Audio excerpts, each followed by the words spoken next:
Let me tell you something, kiddo. While I was lying in the ICU, fighting for my life, my family was living it up on the sunny beaches of Florida, spending the last of my hard-earned savings. And not a single call, not a single visit. I suppose that's the world now.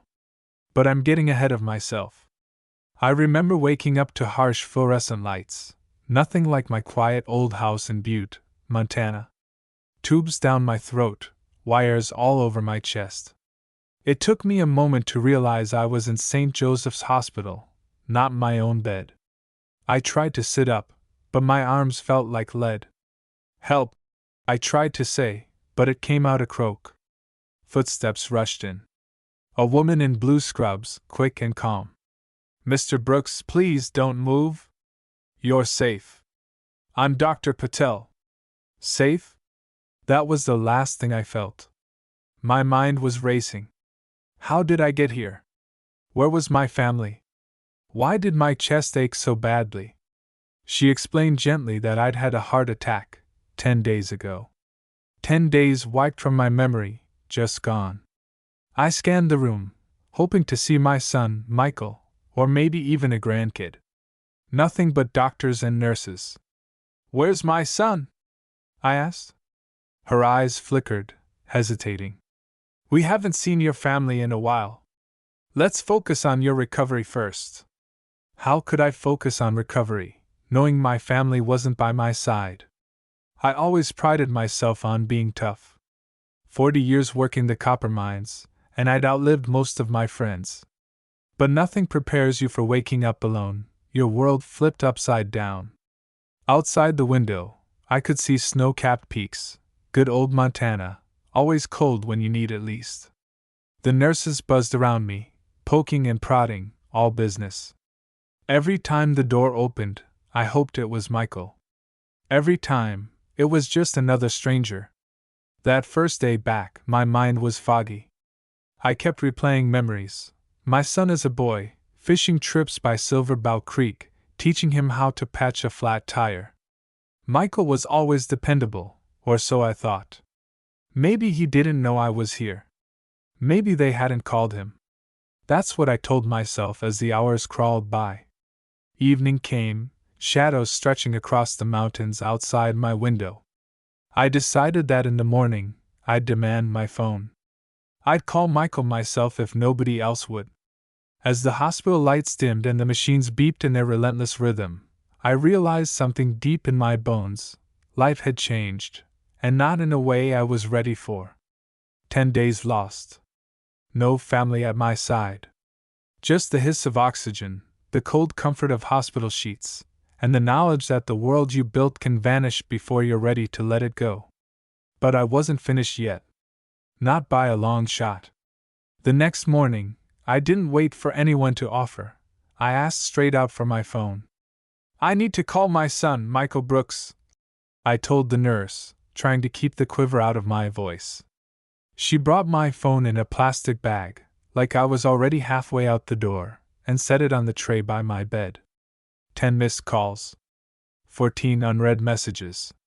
But none of them from Michael. My fingers trembled as I dialed his number. The phone rang twice, 3 times. At last, his voice came through, casual and distant. Dad? Hey, can't talk long, I'm at the airport with Jenna. We're just about to board. I swallowed hard. Airport? Where are you going? Florida, Dad. Jenna wanted some sun after all that work stress. I borrowed a bit from your safe in the garage for the flights, you'll understand. Relax, enjoy the hospital food. He said it like it was nothing. Like I was supposed to be proud. My own boy, off on vacation, spending the last of my emergency cash while I lay in the ICU, counting the ceiling tiles and wondering if I'd ever see another sunrise. I could hear the airport noise in the background, boarding announcements, laughter, the clatter of rolling suitcases. I tried to say something, anything, but he cut me off. Gotta run, Dad? Jenna's calling. We'll catch up when we're back. Take care! The line went dead, leaving me staring at my phone as if it might suddenly make sense. All the old stories I told myself about family loyalty, about the strength of blood, crumbled like old plaster. For a few moments, I just sat there, listening to the machines. The ache in my chest was nothing compared to the hollow feeling that opened up inside me. Later, Dr. Patel came in, checking my vitals. "Your heart's stronger," she said. "If all goes well, you can go home in a few days." I nodded, barely hearing her. All I could think about was the empty house waiting for me, the memories piled up like old jackets in the closet, and the fact that the people I'd loved most in the world had chosen a beach in Florida over their own father. When I finally got my strength back, they sent me home in a taxi. The ride through Butte was like seeing the town for the first time in years. Everything looked faded, smaller somehow, like the color had been drained from my life. The taxi driver, a young woman with too much makeup and a nose ring, chatted about the weather, about how winter in Montana never really ends. I smiled politely, staring out at the old mining shacks and weather-beaten billboards. None of it seemed real anymore. When I got to my house, 182 Willow Lane, it was obvious Michael and Jenna had left in a hurry. Takeout containers on the table, muddy footprints in the hallway, a pile of unopened mail on the counter. Jenna's perfume hung in the air, sickly sweet, making me feel like a stranger in my own home. I went down to the garage to check the safe. The floorboard I'd hidden under the workbench was pulled up, the little metal cash box wide open and empty. $8,000 gone. My emergency fund for hospital bills, home repairs, or maybe a last fishing trip to Canyon Ferry Lake, if my heart had ever allowed it. But standing there in the cold, oil-stained garage, a strange feeling came over me. Not anger, exactly. More like clarity. For years, I'd made excuses for Michael. He's under pressure, he'll grow up, things will change. But now, with the safe emptied and the silence thick around me, I finally saw him for who he was, a man who thought the world owed him something, a man who would take from his own father without so much as a backward glance. I walked back upstairs, every step heavier than the last. In the kitchen, I found Jenna's half-empty bottle of wine next to my old radio. I turned it on, hoping for music for distraction, but all I got was static and the distant echo of my own regrets. I sat in Martha's chair, my late wife's favorite spot by the window, and watched the sun crawl across the battered front yard. Something changed in me that afternoon. Maybe it was the shock wearing off, or maybe it was just the stubbornness that had gotten me through 70 years of hard winters and harder men. But I made a decision. If my own family couldn't respect what I built, then it was time for me to start thinking about myself for once. I dug out Tom Ryan's business card from the junk drawer. Tom had helped me buy this house back when gas was 30 cents a gallon. His voice on the phone was warm but cautious. "You sure about this, Walter?" he asked. "You've lived there your whole life." I didn't hesitate. "I'm sure, Tom. I need to sell. Fast." By nightfall, I was making a list: what to keep, what to give away, what to leave behind. As I scribbled on the back of an old grocery receipt, I felt lighter than I had in months. Maybe, just maybe, there was a little life left for this old man after all. Outside, the mountains stood silent, ancient and unmoved by the drama of one broken-hearted grandfather. Tomorrow, I'd start again. And this time, I'd do it on my terms. The next morning, I woke before sunrise, as I always had. Old miners' habits die hard, I guess. The house felt strangely empty, quiet, but not peaceful. I made coffee, poured it into my chipped mug, and stood at the kitchen window, watching the sky turn gold over the rooftops of Butte. Every morning of my life, I'd woken up and thought about what I needed to do for someone else: Martha, Michael, the grandkids, even Jenna when she needed help fixing her car. Today, for the first time, I thought only about myself. By 7, I was boxing up things I knew I couldn't take: old fishing rods, a stack of Michael's baseball trophies, Martha's recipe cards. The memories stung, but I moved through them with a kind of numb determination. My phone buzzed a few times, but it was only automated reminders and a couple of telemarketers. Not a word from Michael. Not a single message asking if I'd made it home alive. By 9, Tom Ryan showed up in his old Ford truck, parking crooked in my driveway like he always did. "You look good, Walter," he lied, clapping me on the back. "You really sure about selling?" I didn't answer for a minute. Instead, I looked around the living room, the faded couch, Martha's sewing basket, the family photos lining the mantel. My whole life was packed into these four walls, and yet I'd never felt more like leaving. "Yeah, Tom. I'm sure." We walked through the house together. Tom made notes on a yellow legal pad, muttering about water damage, roof repairs, and the market being hotter than a pot of chili. He was all business, but I could tell he hated seeing me like this. "You want the open house next week, or are you looking for a fast deal?" "Fast as possible," I said. "Investor, cash, no nonsense." After Tom left, I sat on the porch with my coffee and watched a neighbor's dog dig holes in my front yard. I remembered when Michael was that age, running barefoot through the grass, his face smeared with dirt and laughter. For a moment, I wondered where it all went wrong. Was it the divorce? Was it the way the world changed, faster than I could keep up? Or was it something in me, some flaw that turned love into resentment, and duty into distance? I shook off the questions. There was no time for regrets. I called the moving company, then spent the rest of the afternoon sorting through closets. Every sweater Martha had ever knitted, every postcard we'd ever received, every letter from my parents, bits of a life, all of them heavy as stone. I kept the things that mattered: Martha's locket, my father's old watch, a photo of Michael as a boy, back when he still looked at me like I was a hero. Late that night, I heard a car pull into the driveway. For a second, my heart jumped. Maybe Michael had come to apologize. Maybe he'd finally realized what he'd done. But it was just a neighbor dropping off a misdelivered package. I watched through the blinds as their taillights vanished down the street. My phone stayed silent on the table. The next morning, Tom called with an offer, better than I'd hoped for, from an out-of-town buyer who wanted to rent the place to college students. "They'll take it as is, no inspections. You just sign the paperwork and hand over the keys." I could hear the relief in his voice, but also a trace of sadness. "You okay, Walt?" he asked. "Yeah, Tom. I'm more than okay. I'm free." I spent the rest of the week packing. Each box felt like a chapter closing, a life shrinking down to fit into cardboard.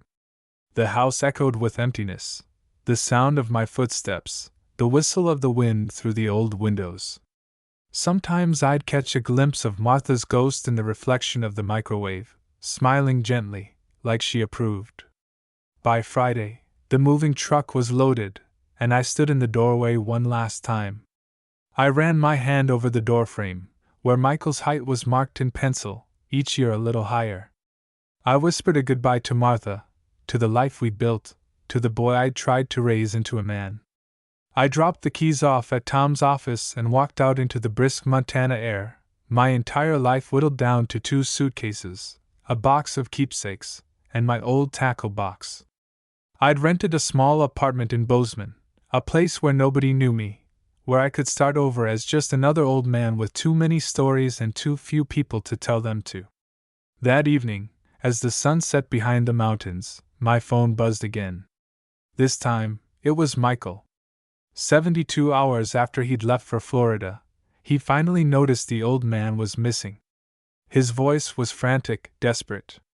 "Dad? Where are you? Why isn't the house unlocked? Why is your phone going straight to voicemail?" I listened to his message twice, then set the phone down and poured myself a whiskey. I watched the city lights flicker on in the valley below and realized, for the first time in years, I was at peace. Michael had chosen his path, and now I'd chosen mine. Tomorrow, he'd come looking for answers. But tonight, the only thing I owed anyone was to myself. The next morning, I woke up to the unfamiliar light of my new apartment in Bozeman. The rooms were bare, save for a few boxes and the cheap coffee maker I'd bought at the grocery store. I made myself a cup and sat by the window, watching the sun climb over the hills. For the first time in decades, there was no one to cook for, no repairs to make, no grandkids demanding pancakes or cartoons. I felt strange, unmoored, but not unhappy. It was a kind of loneliness I could finally live with, because it was my own.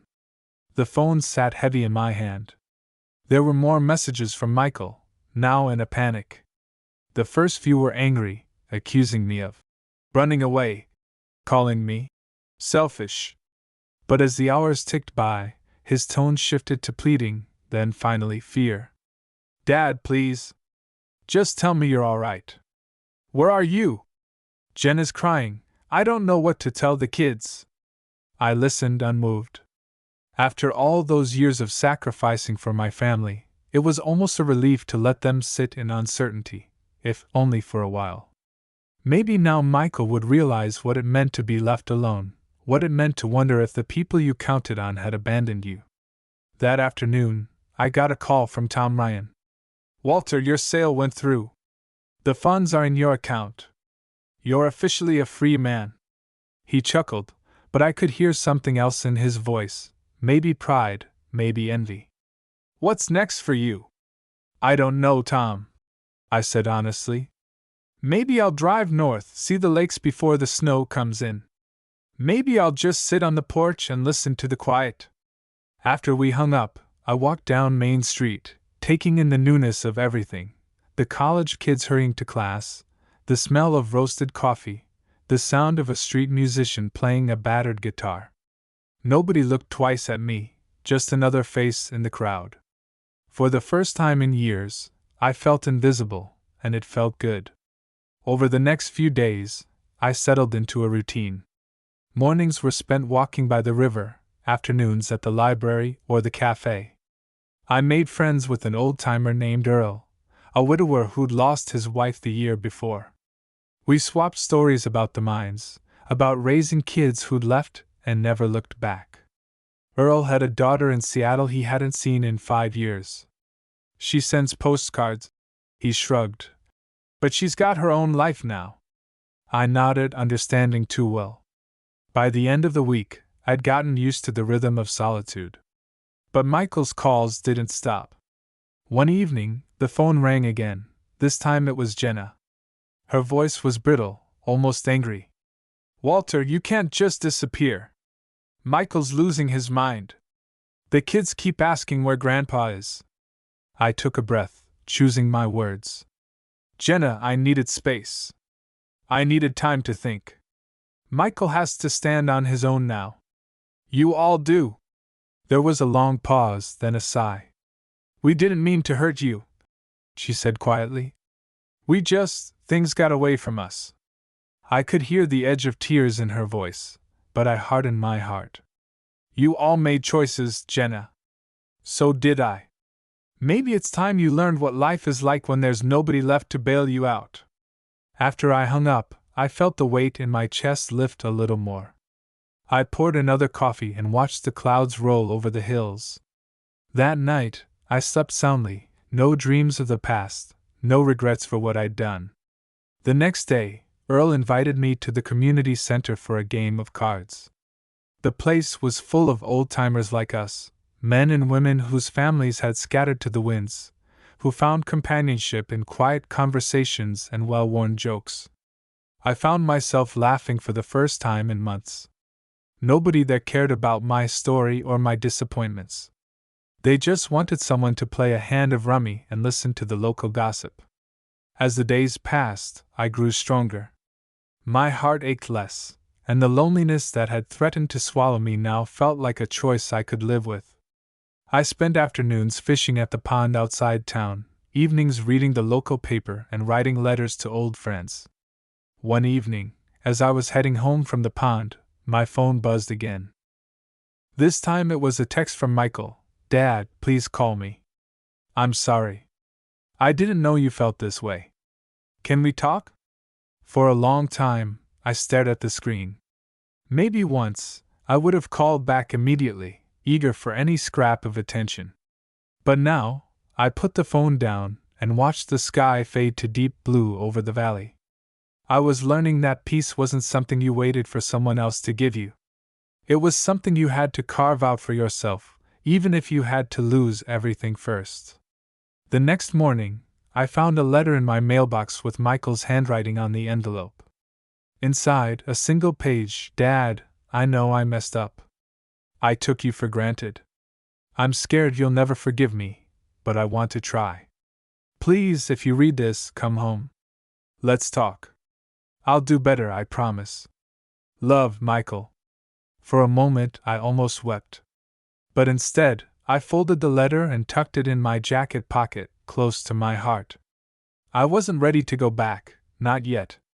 Maybe not ever.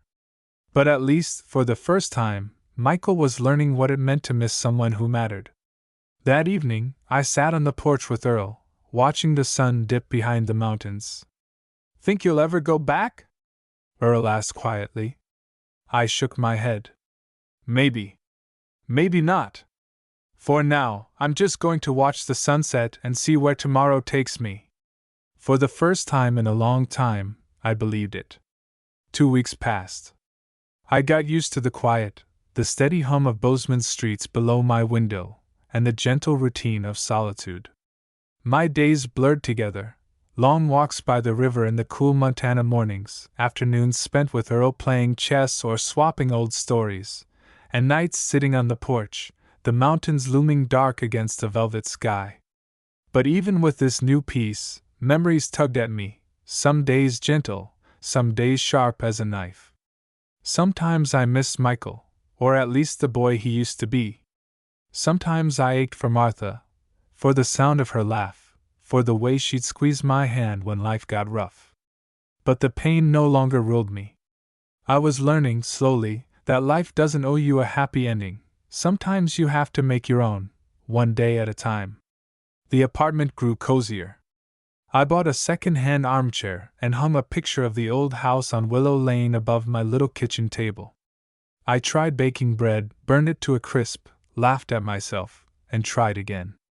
When it got too quiet, I'd wander down to the diner for coffee, chatting with the waitress who reminded me of my granddaughter, or sit outside with a paperback and let the world go by. It was in those moments, sitting in the golden evening light, that I realized just how much I'd let myself become invisible in my own life. I'd lived for everyone else, my wife, my son, my work, until there was nothing left for me. Now, with no one to please but myself, I finally had the chance to rediscover who I was, who I might still become. But life, as always, has a way of circling back. One afternoon, Earl showed up at my door with a mischievous grin. You got visitors, Walt, he said, jerking his thumb toward the hallway. I stood confused, and there, at the end of the hall, stood Michael and Jenna, looking awkward and tired, two lost travelers in a world that had moved on without them. Michael stepped forward, his hands jammed in his pockets, eyes darting everywhere but mine. Dad, he said, his voice cracking. We needed to see you. We've been driving all morning.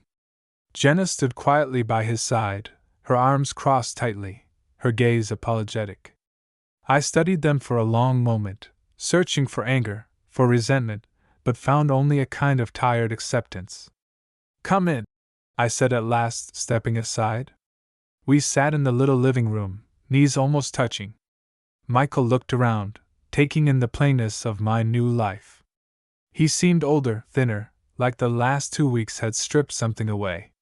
For a while, nobody spoke. The ticking of the wall clock filled the silence. Finally, Michael cleared his throat.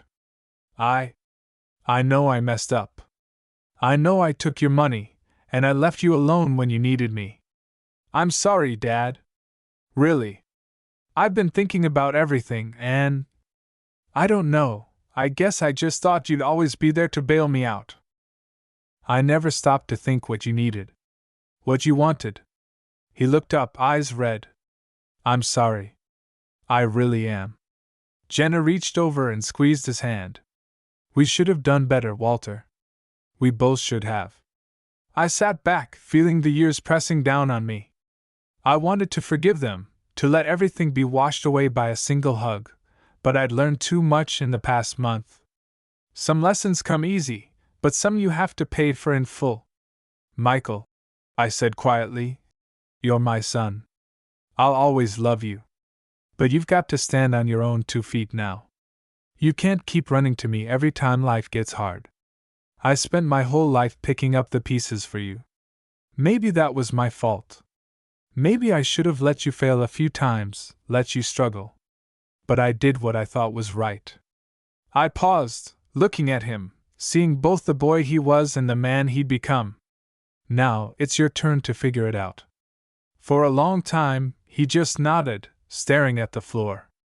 I could see the struggle on his face, the shame, but also something like resolve. Maybe, just maybe, this was the moment he'd finally start growing up. We're moving back to Missoula, Jenna said quietly. Michael's got a job lined up.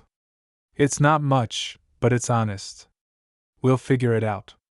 She managed a small, hopeful smile. The kids miss you, Walter. Maybe, when you're ready, you can visit. Or we can come see you here. Something in me softened, just a little. I thought about my grandkids, their wide eyes, their sticky fingers, their laughter echoing through rooms I no longer owned. Maybe, in time, there'd be space for that again. But for now, I needed this distance. I needed to know I could survive on my own. I'll call, I said at last. Maybe next month, I'll come out for a weekend. Bring some fishing poles. We'll see. Michael smiled, relieved, grateful, and a little lost. He stood, awkwardly, and offered his hand. Instead, I pulled him into a hug, feeling his shoulders shake as he tried to hold back tears. After they left, I sat in the quiet, watching the sun set over Bozeman. For the first time, I felt something close to hope. Not because my family had changed overnight, but because I had. I'd learned to say no. I'd learned to let go. That night, Earl and I played cards until midnight, laughing and arguing over who was the bigger cheat. When I finally went to bed, the world felt a little lighter, the burdens a little smaller. Maybe I thought there was still a little joy left to find, even for an old man like me. The weeks rolled by. Each day I felt a little stronger, my old routines replaced by new habits. Sometimes I still missed the chaos of a full house, grandkids racing through the halls, the smell of Sunday roasts, Martha's gentle voice calling everyone to dinner. But I found a different kind of peace in the smallness of my new life: walks through leafy parks, coffee on quiet mornings, the simple pleasure of a well-made sandwich. I kept in touch with Michael, but on my terms now. He called once a week, sometimes awkward, sometimes grateful. I could tell he was trying, really trying, to piece his life back together without relying on me as a crutch. He'd started his job at the auto shop in Missoula. The pay wasn't much, but he sounded proud, even when he complained about the grease under his nails or the sore muscles at night. One evening, Jenna called me alone. The kids miss me, she said. They drew pictures for Grandpa Walt and taped them to the fridge. She talked about Michael, how he came home tired but lighter, how the tension in their marriage had eased since he stopped expecting someone else to fix his problems. She thanked me, quietly, sincerely, for forcing them to grow up. That meant more than I expected. For so long, I'd worried that stepping away would destroy what little family I had left. Now it seemed the opposite was true. Sometimes distance lets people breathe. Sometimes it's the only way anyone learns. Life in Bozeman continued in its quiet rhythm. Earl and I grew close, a friendship forged in shared loss and slow, careful healing. We played cards, fished at the little lake west of town, and sat on the porch, watching the world roll by with the patience only old men possess. One bright Saturday morning, Earl handed me a flyer for the Senior Center's volunteer program. "You ever think about teaching?" he asked, a twinkle in his eye. "They need folks for woodworking. Or you could run a fishing club for the kids. I looked at the flyer, thinking of all the skills I'd spent a lifetime learning: fixing engines, building sheds, tying fishing flies, even cooking up a halfway decent stew. Maybe I'd spent too many years giving everything to my family, but maybe now I could give a little to someone else, someone who'd appreciate it. The next week, I found myself in a room full of kids from the local youth program, all elbows and curiosity. Their parents were mostly working class, farmers, nurses, single moms juggling shifts at the supermarket. The boys wanted to learn to fix their bikes. The girls, surprisingly, wanted to learn too. For the first time in ages, I felt useful, like all my years had built to this, teaching the next generation how to patch a tire or mend a broken chair. After class, one little girl, Emma, pressed a shy note into my hand. "Thank you for teaching me, Mr. Brooks. My daddy says I'm smart because I can fix things." I nearly teared up. In that moment, I realized there was a kind of family everywhere, if you let yourself find it. As autumn painted the trees gold and red, my apartment filled with reminders of a life well lived. Photos from woodworking classes, thank you notes from parents, a faded Polaroid of me and Earl holding up a string of rainbow trout. On Thanksgiving, Earl and I cooked a big meal and invited a half-dozen lonely neighbors from the building. There was laughter, shared stories, a warmth that reminded me of the old days but belonged completely to the present. That evening, after everyone left, Michael called.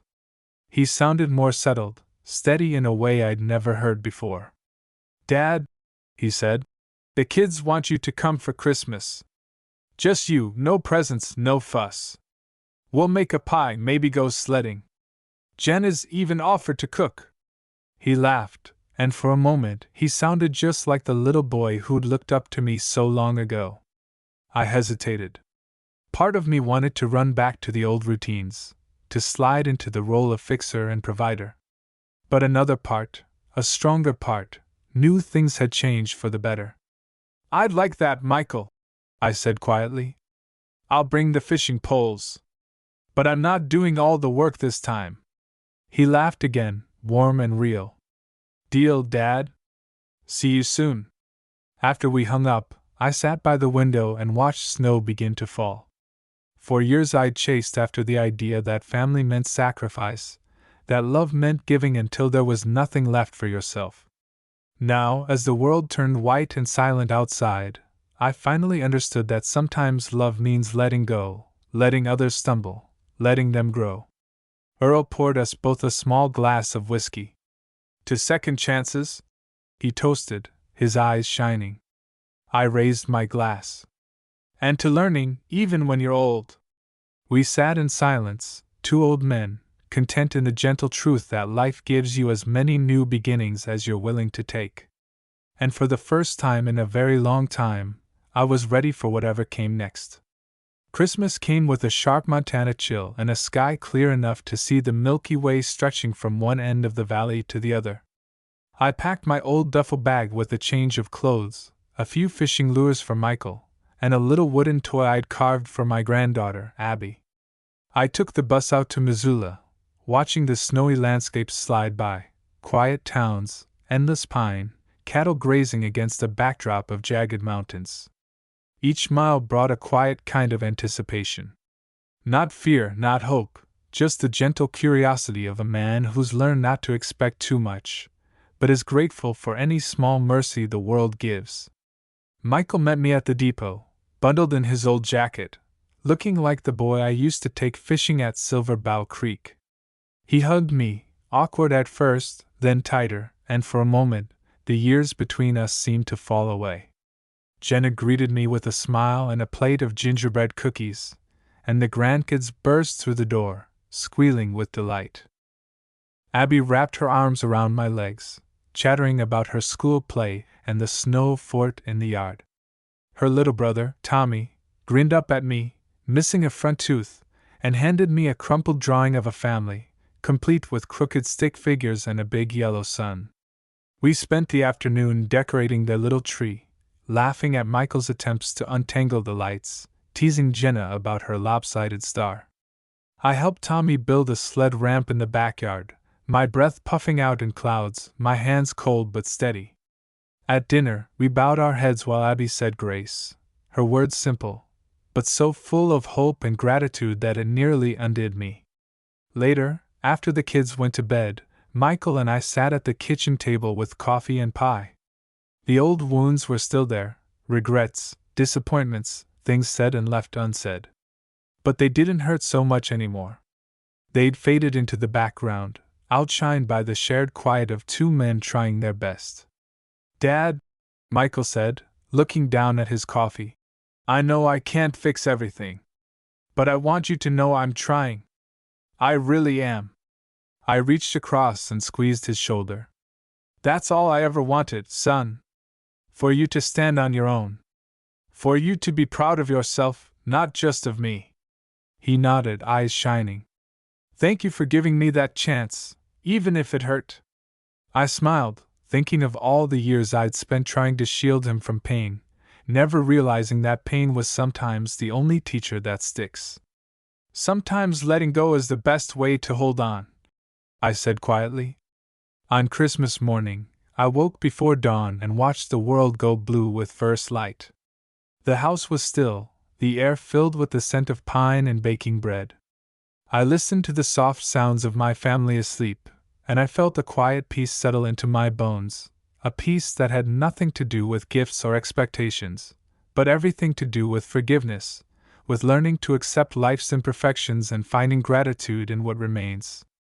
After breakfast, I gave Abby the wooden toy, a little rocking horse, hand-painted just like the one her grandmother Martha had made for Michael so many years ago.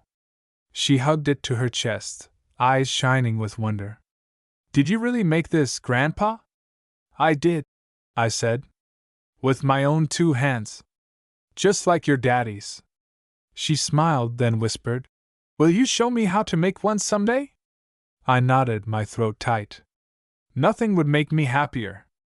We spent the rest of the day sledding, telling stories, and sharing old family photos. The kids listened wide-eyed as I told them about the mines, the hard winters, the way Martha used to sing while she cooked. For the first time in years, I felt the past and the present knit together, not as a wound but as a blessing, a story passed down, not a burden carried. As evening fell, I stood by the window, watching snow swirl under the streetlights. Michael joined me, silent for a while. Then he spoke, quiet and sure.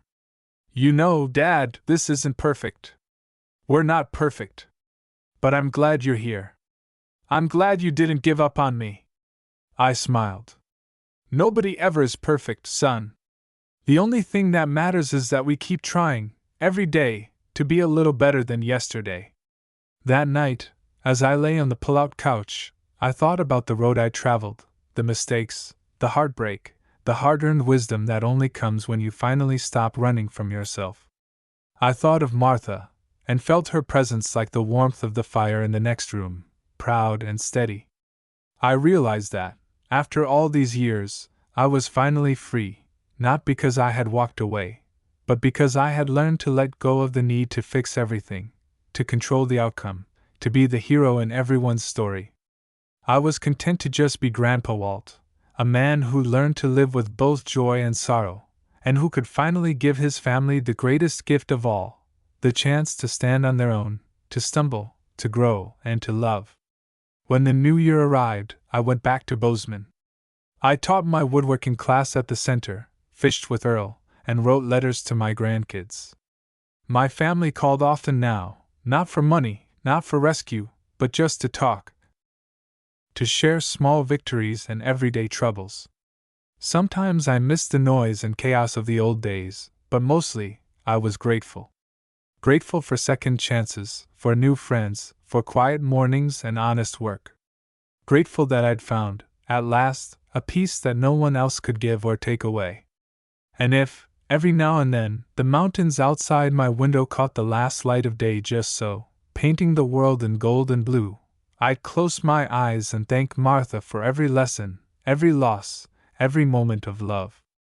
Because that's what life is, in the end, a story written day by day, in forgiveness and hope, in courage and kindness. And even if it takes you 70 years to learn it, it's never too late to start again.